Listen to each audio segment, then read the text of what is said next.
Every aspect of my life took a downward turn by having kids. My work and career options have never recovered. They make it utterly impossible to develop yourself personally. I tried going back to university to get a degree and they completely derailed my attempts.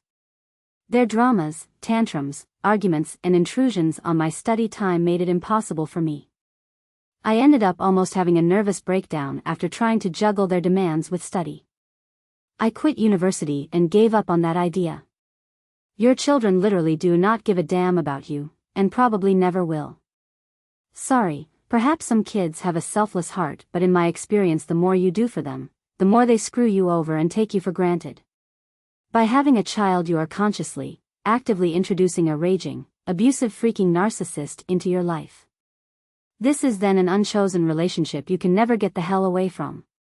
If you are prone to anxiety or depression, run for the freaking hills. Your anxiety will multiply by 1,000 raising kids and you will barely sleep for the next 20 years worrying about them. It sucks. I have been bleeding financially for 18 years and it still never ends. I've got one who's costing me more in university than he did in high school, refusing to get part-time work but needing money for living constantly. The other child still has 5 years to go in school, then the university expenses start all over again. My health took a massive hit. As a mother you spend years being sleep deprived, and only last night my youngest, 13, kept me up with his crying and tantrums over hating school until 3 a.m. in the freaking morning. I finally got to sleep at 6 a.m. due to the worry and stressed state I was in.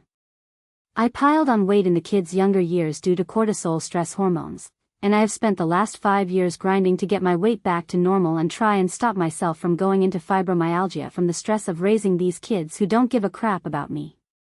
All you do is spend relentless years driving them, feeding them, shopping for them, getting them through the schooling system, worrying about their safety and emotional health, and having showdowns with them for years of the hellish by teenage years. As a kid of about 11, I remember watching my mother put herself last and thinking how ridiculous it was that she had ruined her life by having us 3. There is a moment at a fair where she was pushing a pram, and carrying all of our coats and baggage, and I just remember finding her role pitiful. I stayed child-free until I got duped by a covert narcissist in my late 20s. This guy had been my friend for many years, and finally convinced me we were destined to be together.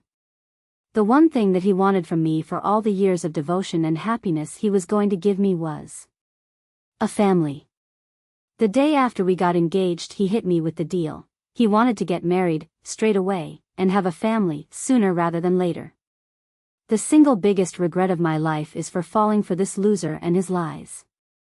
From the moment he rushed me in front of the celebrant and started trying to get me pregnant, he took me nowhere, made my life a frugal misery over every dollar, and used the 2 future children we would have to control me and put me down. Sadly, he ruined any chance of normal, happy memories raising my babies. By the time the eldest hit puberty I had left him and have endured 6 years of freaking torture getting through these awful years as a sole parent and doing it all on my own. My idiot ex has nothing to do with the kids he begged me for. He fights every dollar of child support and he spends his years indulging himself to adult holidays in Thailand, trips to Vegas, and generally pleasuring himself with zero responsibility as an absent father. I've always been honest about my struggle to get this mommy thing, but having had a good mother myself it's been easy for me to mimic my own upbringing raising my own children. As a woman you are also judged and controlled by patriarchal expectations, particularly in my chauvinistic family of men. I'm damned if I do and damned if I don't. So LVE read all the happy, positive answers. Good on them. I'm sure there are couples out there who fluke it for the right spouse with the right mix of genes that create nice, easygoing, life-enriching kids. I've not been so blessed due to a screwed-up gene pool from my ex-husband's mentally ill family, an abusive marriage model to my kids. I've got kids who would happily watch me drop on the ground and they would step over me rather than offer me a glass of water or, heaven forbid, unstack a dishwasher to help their single mom. My love for them is boundless, but it is biological and irrationally based.